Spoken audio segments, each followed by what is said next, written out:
Assalamualaikum warahmatullahi wabarakatuh. Anak-anakku kelas 11 Man Insan Jendika Pekalongan, bagaimana kabarnya? Semoga dalam keadaan sehat walafiat.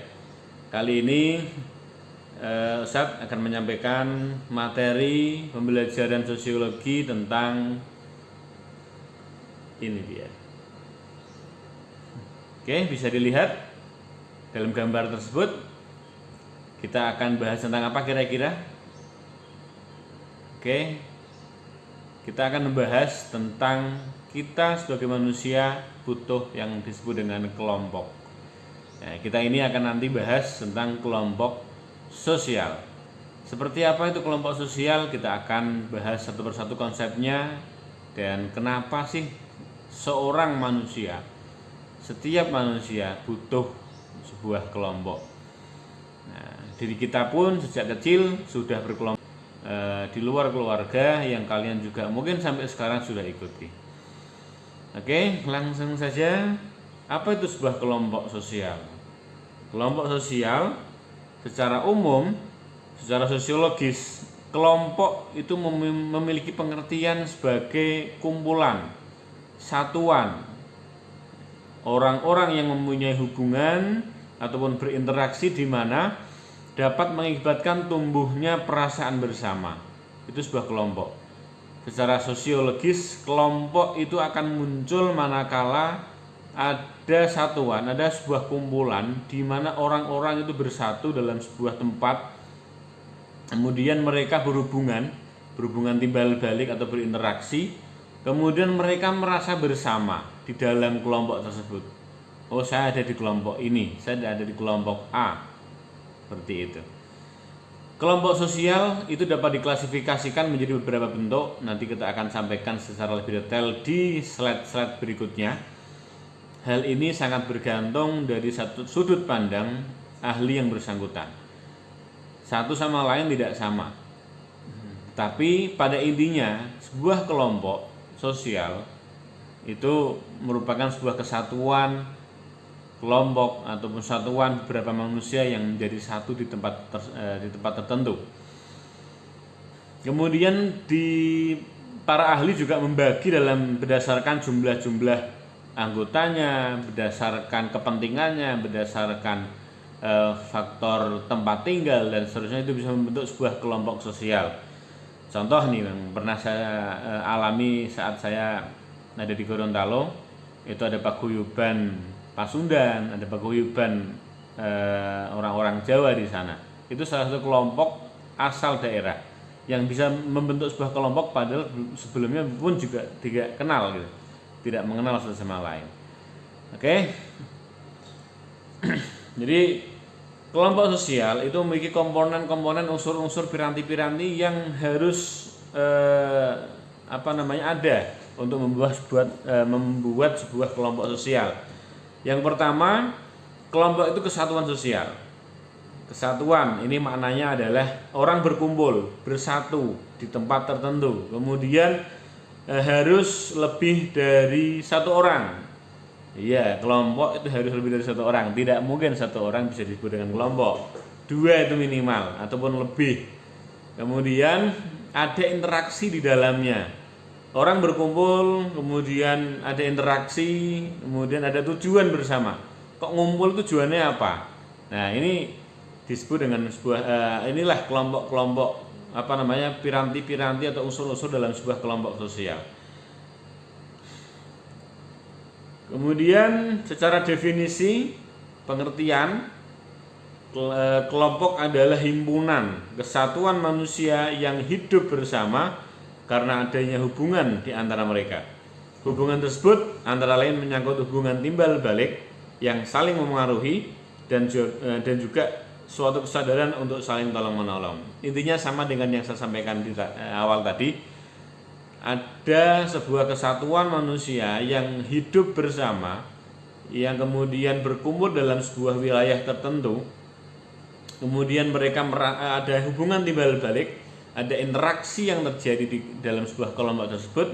Kemudian mereka merasa ada di dalam sebuah kelompok tersebut, sadar bahwa saya menjadi bagian dari kelompoknya.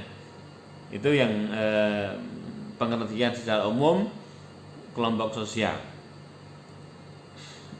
Kemudian syarat dari sebuah kelompok menurut Baron dan Bryan, ini ahli sosiologi. Yang pertama ada interaksi. Orang anggota-anggotanya ataupun individu di dalamnya seharusnya berinteraksi satu sama yang lain. Tidak bisa disebut dengan kelompok kalau hanya berdiam saja. Ya, itu belum bisa dikatakan kelompok. Ya. Walaupun orang menyatu dari satu dalam sebuah tempat tertentu tetapi tidak berinteraksi, itu belum memenuhi syarat sebuah kelompok sosial. Misalnya dalam sebuah ruangan, dalam sebuah tempat, kemudian yang asik dengan main HP sendiri masing-masing, tidak ada interaksi sama sekali, itu belum bisa dikatakan kelompok. Kalau disebut kelompok manakala sudah ada interaksi di antara orang-orang di dalam situ. Kemudian interdependen, apa yang terjadi pada seseorang anggota akan mengaruhi perilaku anggota yang lain. Jadi ketika satu anggota kelompok itu melakukan sesuatu akan berpengaruh kepada orang lain, namanya interdependen, itu syarat yang kedua. Jadi sebuah kelompok itu seperti sebuah tubuh kita, ketika satu merasakan sakit, yang lain pun juga akan merasakan hal yang sama. Minimal empati, minimal simpati terhadap tubuh yang sakit atau orang yang sedang merasakan sesuatu, itu dalam sebuah kelompok sosial. Kemudian stabil, artinya apa? Hubungan paling tidak itu ada lama waktunya. Jadi yang berarti bisa minggu, bisa bulan, bisa tahun, bisa sehari, bahkan bisa jam atau menit.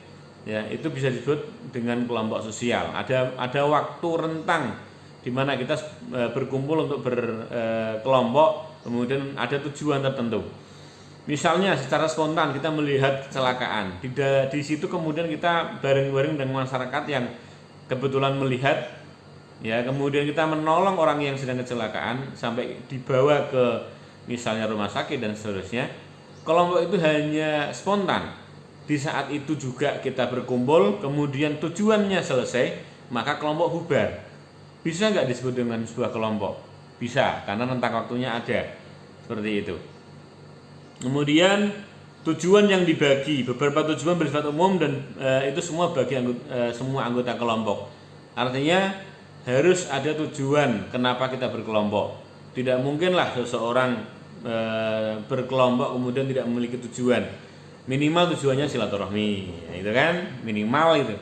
Kemudian pengen kenalan, pengen cari teman yang lain, ya, menambah teman, menambah seduluran, gitu. Itu. Kemudian ada sebuah kelompok yang juga bisa di dalamnya ada organisasi, ada strukturnya. Nah, fungsi dari setiap anggota memiliki beberapa macam struktur sehingga mereka memiliki peran masing-masing. Jadi kelompok tersebut tidak bisa dikatakan kelompok yang terstruktur kalau tidak ada organisasi. Jadi memang sebuah kelompok, kalau memang kelompok itu hanya kelompok spontan seperti tadi yang contohnya ada kecelakaan, kita langsung menolong dengan teman-teman yang ada atau dengan masyarakat sekitar, itu tidak ada struktur sosial di situ. Semua sama perannya. Tapi kalau kelompok sosial yang di dalamnya ada sebuah organisasi sosial, organisasi yang memiliki struktur, maka setiap anggota dalam kelompok itu ada perannya masing-masing, ada tugas, ada perannya, seperti itu. Kemudian ada persepsi bahwa anggota harus merasakan diri mereka sebagai bagian dari kelompok. Nah ini, jadi misalnya kalian kelompok Yukres ya Yukukuin misalnya, kalau kalian menjadi bagian dari itu, maka ada rasa dalam diri kalian bahwa saya termasuk bagian dari anggota kelompok tersebut. Itu ada persepsi dalam diri kita, dalam akal kita, dalam otak kita, begitu. Itu syarat-syaratnya. Jadi sebuah kelompok itu bisa terbentuk atau bisa dikatakan sebuah kelompok ketika ada orang berkumpul, itu tidak sembarangan, tidak semuanya bisa dikatakan kelompok.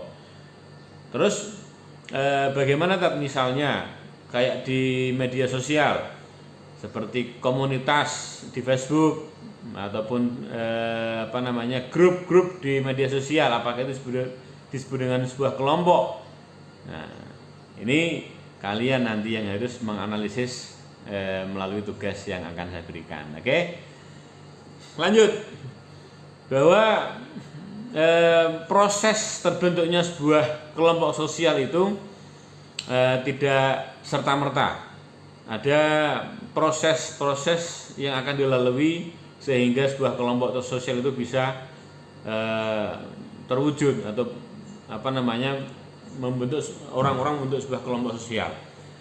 Jadi kelompok sosial terbentuk itu karena ataupun dari norma-norma yang dianggap penting di masyarakat. Jadi kenapa kita berkelompok? Itu karena adanya norma yang membuat kita harus berkelompok. Misalnya ada aturan yang berlakukan di sebuah desa di masyarakat. Ayo setiap minggu ataupun setiap 1 bulan sekali kita gotong royong untuk bersihkan desa. Itu norma, itu aturan yang diberlakukan di masyarakat. Apakah kira-kira kalau kita bersih-bersih desa sendiri? Tidak mungkin, kita harus berkelompok. Makanya kelompok sosial itu berawal dari sebuah norma ataupun aturan yang berlaku di masyarakat yang dianggap lebih penting. Apa itu norma yang dianggap lebih penting? Namanya norma dominan. Ya, norma yang lebih penting dibandingkan norma yang lain. Oke, yang berikutnya, terbentuknya sebuah lembaga sosial itu berawal dari individu yang saling membutuhkan, kemudian timbul aturan-aturan yang disebut dengan norma tadi. Jadi sebuah kelompok itu ketika sudah terbentuk dalam sebuah norma sosial itu bisa membutuhkan yang disebut dengan lembaga sosial adalah atau program untuk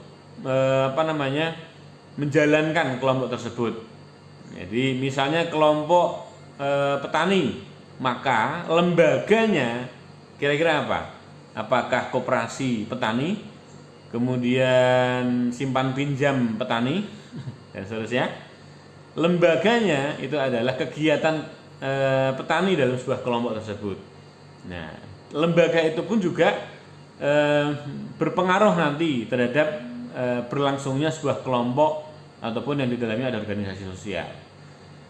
Kemudian menurut Abdul Shani, ini tokoh dari sosiologi, terbentuknya suatu kelompok sosial karena adanya naluri manusia yang selalu ingin hidup bersama.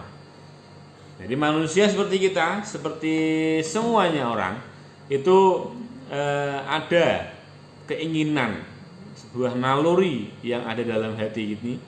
Untuk apa? Untuk berkumpul, hidup bersama dengan orang lain. Yang pertama, hasrat kumpul hidup bersama itu sebagai diri manusia ada 2. Hasrat untuk berkumpul dengan manusia lain di sekitarnya, kita dengan teman, kita dengan orang tua, kita dengan siapapun yang ada di sekitar kita. Dan yang kedua adalah kita hidup ingin berdampingan dengan alam, situasi alam sekitar kita. Nah, ini 2 hal pokok yang menjadi dasar proses pembentukan kelompok sosial. Ada keinginan, ada hasrat, kemudian ada norma yang lebih penting dibandingkan norma yang lain yang bagus sekali dalam masyarakat sehingga kita bisa berkelompok seperti itu, dan akhirnya terwujudlah sebuah kelompok sosial yang ada di masyarakat. Ada beberapa karakteristik sebuah kelompok sosial yang dimana kali ini menurut Suryono Sukamto ada beberapa karakteristik kelompok sosial. Yang pertama adalah terdapat dorongan motif yang sama antar individu. Karakter sebuah kelompok itu ketika di mana beberapa anggota dan semua bahkan itu memiliki motif yang sama untuk berkelompok, memiliki motif ataupun tujuan yang sama untuk berkelompok. Kenapa sih kok gelem berkelompok? Kenapa kok mau berkelompok? Nah, ini ada motif tertentu yang persepsi motif ini hampir sama di semua anggota kelompok tersebut. Yang kedua, terdapat dampak yang berbeda antar individu. Jadi ketika kita berkelompok, dampak yang akan masuk ke dalam diri manusia, diri masing-masing anggota itu tidak sama, akan menghasilkan sesuatu yang berbeda. Berkelompok mungkin mendapatkan teman baru mendapatkan jodoh misalnya, dapat istri, dapat suami dari sebuah kelompok tersebut. Bisa nggak? Bisa. Apakah semua mendapat istri dari semua kelompok, dapat pasangan dari sebuah kelompok? Tidak. Hanya orang-orang tertentu saja. Ini hasil dari sebuah kelompok, satu orang dengan orang yang lain, walaupun sama tujuannya, sama motifnya, tapi hasilnya itu tidak sama. Berikutnya, adanya pembentukan struktur, peranan, dan kedudukan individu masing-masing dalam sebuah kelompok. Jadi setiap individu dalam kelompok, anggota dalam sebuah kelompok, ini memiliki peran, memiliki status sosial masing-masing. Misalnya dalam kelompok sosial yang ada organisasinya seperti OSIS, jadi ada ketuanya, ada sekretaris, dan disitulah status berperan. Ya, kemudian ketika orang memiliki posisi, ketika orang memiliki status, maka ada peran, ada tugas di dalam sebuah kelompok tersebut. Masing-masing memiliki tugas yang berbeda-beda atau tidak sama. Berikutnya, karakter yang keempat adalah adanya norma tingkah laku anggota kelompok. Jadi sebuah kelompok sosial itu memiliki norma aturan tertentu yang tidak dimiliki oleh kelompok yang lain.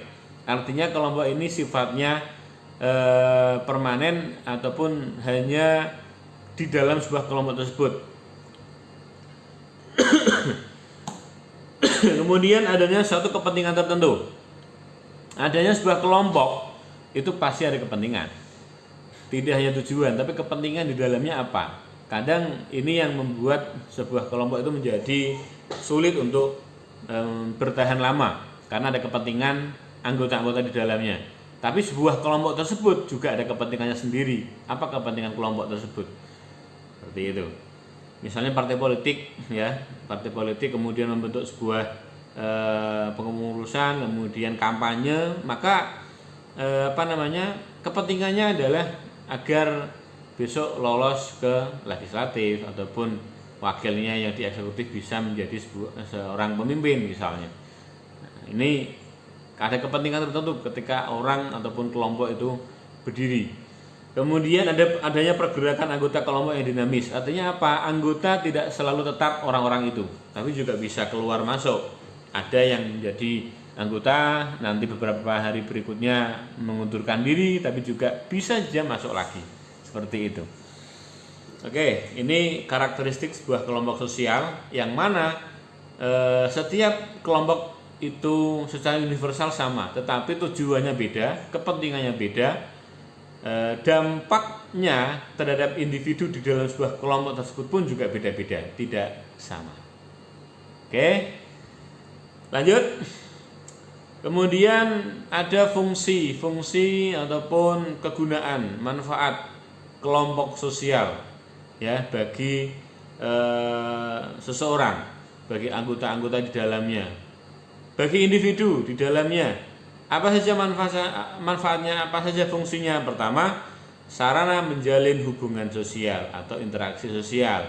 Dari yang belum kenal menjadi kenal, dari yang kenal menjadi siapa tahu menjadi jodoh. Pasangan. Bisa nggak? Bisa. Dan sudah banyak terjadi. Kemudian sarana pendidikan. Kelompok sosial itu tidak hanya sebuah organisasi ataupun kelompok yang berkumpul-kumpul isinya emak-emak misalnya, ataupun kongko ngobrol-ngobrol, cangkruan dan seterusnya, tidak. Tetapi ada sarana pendidikan. Kadang-kadang ketika kita berkelompok, ketemu orang-orang yang hebat, ketemu orang-orang yang berpendidikan tinggi, kita ngobrol bersama mereka, kita ngobrol pengetahuan-pengetahuan yang mungkin saja kita belum pernah tahu. Ini kelompok. Kemudian problem solving, bisa memecahkan masalah sosial di dalam sebuah kelompok tersebut. Misalnya ketika ada masalah kita bisa memberikan solusi pada orang lain, atau misalnya kita justru malah dibantu oleh orang lain memecahkan masalah kita bisa sharing dan seterusnya. Asiknya berkelompok ya seperti itu. Kemudian fungsi kelompok sosial bagi masyarakat diantaranya adalah membentukkan sebuah nilai dan norma masyarakat, itu akan lebih mudah terwujudnya keteraturan sosial. Kalau kita berkelompok dengan kelompok kecil, ya, sifatnya yang kecil-kecil saja dulu, itu akan cenderung lebih mudah membentuk sebuah norma ataupun nilai sosial. Nah, ketika nilai dan norma itu sudah terwujud, maka keteraturan sosial itu pasti akan terwujud. ada nilai patokan dalam bertingkah laku, ada norma aturan yang berlakukan kita harus seperti apa, ya. Itu akan teratur hidup kita, teratur hidup masyarakat kita. Yang kedua, pembentukan struktur sosial dalam masyarakat. Terbentuknya struktur sosial, terbentuknya sebuah status sosial di mana kita ada di masyarakat itu juga karena kelompok sosial. Ya, kelompok yang kita ikuti di dalamnya. Apakah kita nanti termasuk strata ataupun status sosial yang tinggi ataupun yang mohon maaf bawah misalnya, ataupun kita stratanya sama dengan orang lain secara horizontal, itu akan terbentuk ketika kita berkelompok. Kemudian dengan berkelompok maka ada pengawasan, ada kontrol sosial, dan ada tekanan sosial bagi individu untuk melakukan sesuatu yang harus dikerjakan sesuai dengan nilai dan norma yang ada. Ada tekanan untuk tidak melakukan sesuatu yang menyimpang, ya. Tidak akan ataupun kecil peluangnya untuk seseorang itu ketika sudah berkelompok itu akan melakukan tindakan penyimpangan. Oke, lanjut. Ada faktor-faktor kelompok sosial itu bisa terbentuk. Di antaranya yang pertama faktor kedekatan. Ada kedekatan tempat tinggal, yang ini disebut dengan komunitas nanti. Komunitas paguyuban orang-orang Jawa di Gorontalo misalnya, paguyuban orang-orang Sunda di Gorontalo, itu yang pernah saya tahu dan saya ikuti, khususnya di Gorontalo waktu itu. Ini karena kedekatan secara mohon maaf, tadi ada kedekatan daerah asal, ya, tentang komunitas seperti itu, tentang geografis, ya, ataupun kedekatan dari daerah asal, sama-sama dari suku Jawa, sama-sama dari Jawa Tengah misalnya. Kalau tempat tinggal, ya tempat tinggal di sekitar kita dengan tetangga-tetangga kita, itu bisa membuat sebuah kelompok sosial. Misalnya kalau di masyarakat Indonesia kan banyak kelompok yasinan, kelompok tahlilan, kalau kita Nahdien ya kelompok paguyuban goes misalnya, ataupun komunitas goes, ya sekarang sedang tren misalnya. Itu sebuah kedekatan karena tempat tinggal jarak yang dekat. Nah, itu tempat tinggal kita dengan tetangga kita, dengan teman-teman kita yang dekat, itu bisa berkelompok, membuat sebuah kelompok sosial. Kalau ibu-ibu, emak-emak, ya biasanya arisan, gitu. Arisan nanti tambah ngaji ataupun ditambah dengan kocokan arisan, nanti siapa yang dapat, ya, gitu kan. Itu contoh-contoh. Mungkin kalian pun juga sudah seperti itu. Oke, kemudian faktor pembentukan kelompok sosial yang kedua karena kesamaan. Kesamaan dibagi beberapa hal, ada kesamaan kepentingan. Karena kepentingan yang sama kemudian kita berkelompok, ya, dengan orang lain yang mungkin sama kepentingannya. Kemudian sama keturunan, kesamaan keturunan. Misalnya bani, fam, kemudian marga, nah, itu contoh dari keturunan. Kesamaan keturunan kita bisa berkumpul dengan orang yang lain, berkelompok dengan orang lain. Kalau saya misalnya Bani Ghafur misalnya, itu semua anggota Bani Ghafur, semua kelompok anak turunnya, cucunya, cicitnya, canggahnya Bani Ghafur, Mbah Ghafur akan berkumpul dalam satu tempat yang sama. Nanti di satu tertentu pas kholnya misalnya dan seterusnya. Kemudian karena kesamaan nasib yang sama sehingga berkelompok, itu juga ada. Ini yang pernah saya datangi ketika saya di Malaysia, berkunjung ke sana, ada di KBRI, itu ada beberapa TKI yang ada di Malaysia bernasib sama, ya.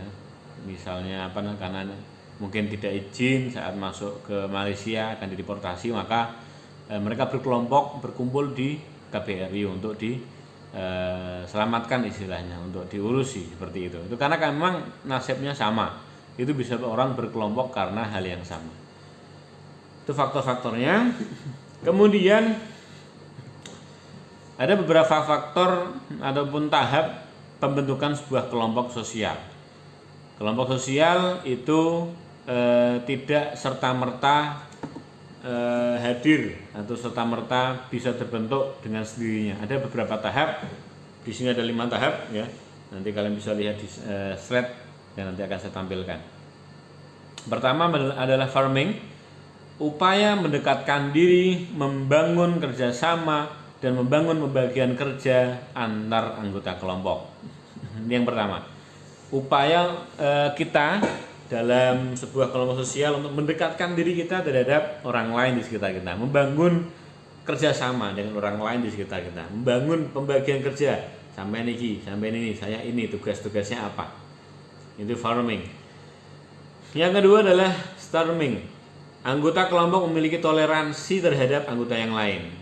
Nah, memiliki rasa menghargai, rasa menghormati terhadap orang lain di dalam sebuah kelompok tersebut. Misalnya berbeda pendapat, berbeda pandangan, kita ada toleransinya di situ. Kemudian norming. Pembentukan struktur kelompok meliputi aturan ataupun norma yang ada. Jadi kelompok terbentuk karena normanya dulu, kemudian perannya masing-masing anggota seperti apa, dan status yang mengikat dari setiap anggota kelompok yang ada. Jadi ketika masuk tahapan yang ketiga, norming ini, maka dibuatlah sebuah aturan untuk anggota-anggota dalam kelompok tersebut, biar tidak terjadi sesuatu yang tidak diinginkan, misalnya bubarnya kelompok atau seenaknya sendiri dalam berkelompok. Nah, setiap individu di dalamnya ada status dan ada peran masing-masing. Kemudian performing itu setiap anggota kelompok dapat menunjukkan kinerja maksimal. Setiap anggota kelompok menunjukkan kinerja maksimal, kemudian berkomunikasi dengan baik dengan setiap anggota kelompok, saling mempercayai dan memiliki ikatan yang kuat. Nah, memiliki ikatan yang kuat. Ini tahap yang keempat, tahap-tahap yang memang klimaks dari sebuah kelompok sosial.